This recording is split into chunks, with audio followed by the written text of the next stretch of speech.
insya Allah Bapak dan Ibu, dengan dukungan dan doa Bapak Ibu, kami kuat Bapak dan Ibu untuk melawan ini. Ya, Allahu Akbar. Ya. Dan insya Allah, ya, kami akan terus berjuang dan kami akan terus menegakkan dan kami tidak akan melakukan sesuatu yang sangat hina, sehina-hinanya, seperti yang dilakukan oleh seseorang yang kemarin dengan bangganya malah menerbitkan buku pesanan. Ini buku pesanan, buku kok harus ditandatangani oleh yang pesan. Ini sangat memalukan bagi seorang peneliti. Yang harus kita lakukan Bapak dan Ibu, kalau ketemu buku ini apa? Robek-robek saja Bapak dan Ibu. Karena ini memalukan. Karena ini memalukan dan sangat tidak. Wah, sudah 414 hari saya dilaporkan oleh Raja Palsu Solo itu. Ya. Sudah 414 hari Raja Jawa palsu itu. Memang palsu, orang sok ngaku-ngaku tapi kelakuannya nggak mutu. Dan alhamdulillahnya Bapak dan Ibu-ibu, di sini ada juga penasihat-penasihat hukum saya, ada Mas Kosinudin, ada juga Mas Refli, ada juga penasihat saya yang luar biasa Pak Dwi, kemudian juga teman-teman saya, rekan seperjuangan saya Pak Rizal, ya, ada juga ikut di sini dan teman-teman yang lain. Jadi Bapak Ibu biar clear, hari ini sudah H plus 16 dari kabar yang kabarnya kami semua P21. P21 itu batasnya hanya 14 hari. Jadi kalau hari ini 16 hari, berarti P21-nya boncos. Artinya boncos tidak boleh lagi dilakukan. Dan itu berarti apresiasi kita untuk kejaksaan yang kemungkinan kejaksaan bingung. Ini maksudnya coklat ini mau apa gitu loh. Perkaranya nggak jelas kok mau diteruskan. Nah, jadi kalau kemarin sempat kita dengar ada yang mau namanya surprise gitu ya. Ini ternyata surprise-nya nggak ada, jadinya door prize hari ini. Ya. Nah, door prize karena tidak jadi maju. Ya. Nah, padahal persoalannya sebenarnya sangat sederhana. Kenapa hanya mengurusi sebuah ijazah saja, yang selembar ini aja susahnya bukan main. Padahal ini jelas palsu. 99,9% kalau kata saya, karena yang sisanya itu adalah kesempurnaan milik Allah Subhanahu wa taala. Jadi manusianya bisa dan apa Bapak dan Ibu yang ingin saya sampaikan. Kenapa persoalan ini tidak bisa diselesaikan padahal sudah ada contohnya? Izin Bapak dan Ibu, saya akan mencontohkan sebuah persoalan yang dulu pernah ada juga di Republik ini, dan itu menyangkut petinggi negara, tapi persoalan itu bisa selesai dengan sangat baik dan luar biasa. Ini persoalannya.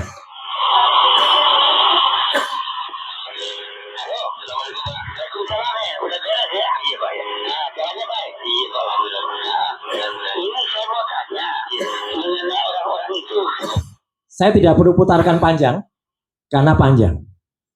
Ini adalah kriteria ketika di tahun 1999 ada rekaman suara beredar. Waktu itu rekaman suara Presiden Habibie dan Jaksa Agung Andi Galim. Dan saya dipanggil oleh Badan Intelijen ABRI waktu itu, dan hormat saya untuk Pak Tiasno Sudarto sebagai kepala BIA waktu itu. Anak buah Pak Tiasno dan ada Pak Tiasno juga waktu itu menyelesaikan kasus ini dengan elit, dengan elegan, diteliti, kemudian disimpulkan itu benar, dan Pak Andi Galim beberapa saat kemudian mengakui Pak Tiasno kalau itu rekamannya. Dan apa? Negara melakukan pemberesan, melakukan penyempurnaan sistem telekomunikasi yang ada di istana. Itu caranya.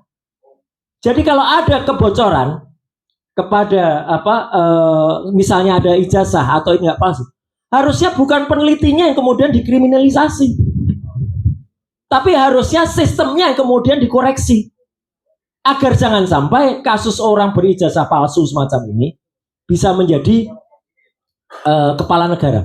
Dan sekarang yang terjadi adalah, Bapak dan Ibu semua, sesuatu yang terjadi lebih parah itu terjadi pada wakil presiden kita. Jangankan ijazahnya palsu, dia nggak punya ijazah sama sekali, dan melampaui, nggak punya strata pendidikan yang namanya SMA. Saya sudah sampai ke UTS, University Technology of Sydney, untuk meneliti itu, dan jelas itu palsu.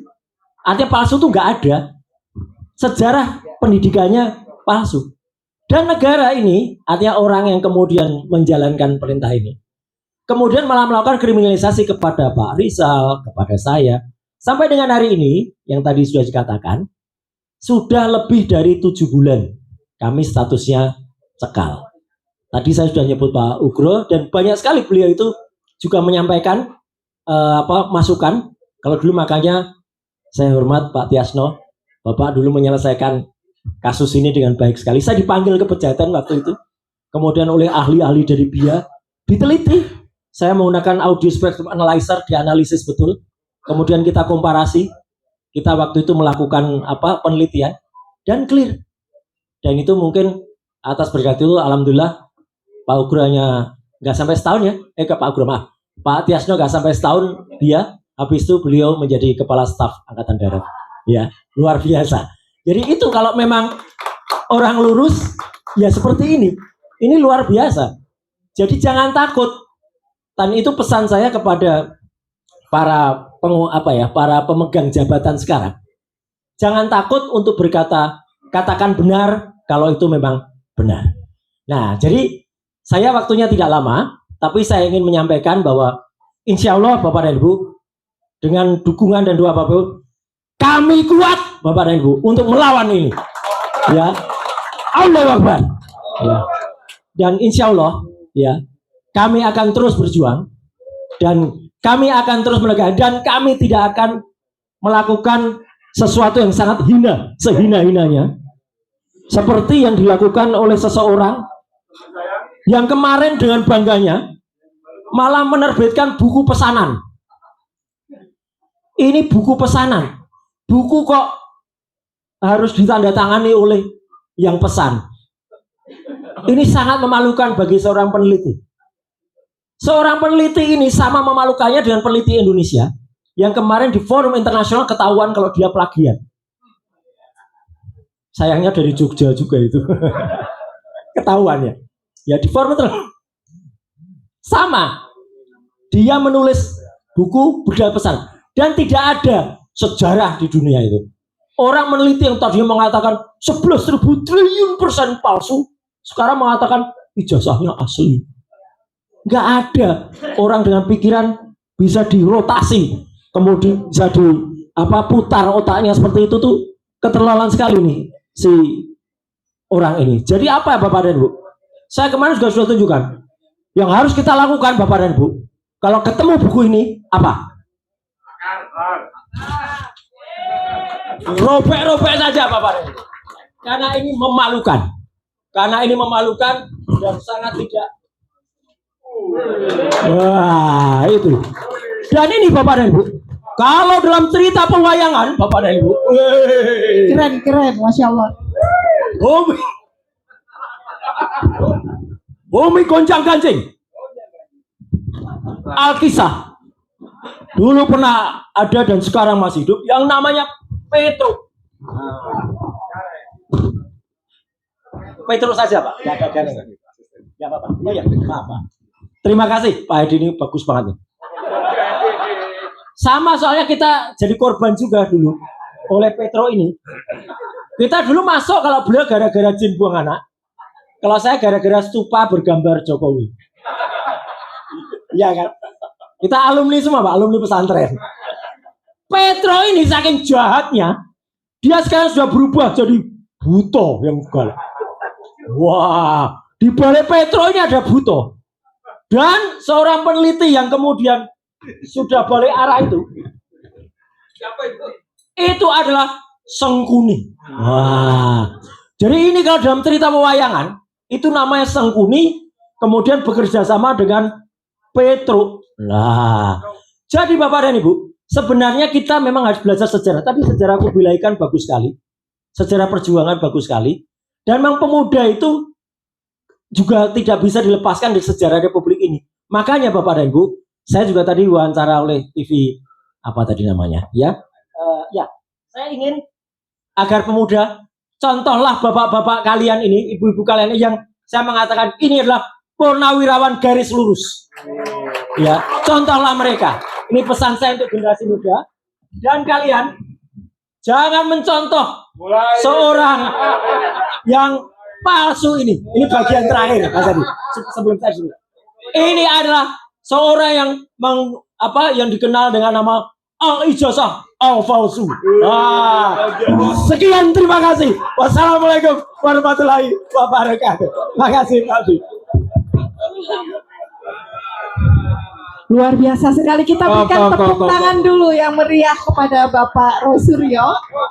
Subhanallah, ya. Makanya saya pernah Masya Allah. Luar biasa Bapak Roy Suryo. Makanya saya menyampaikan selalu kepada beliau melalui WA, terus berjuang Bang, terus berjuang ya.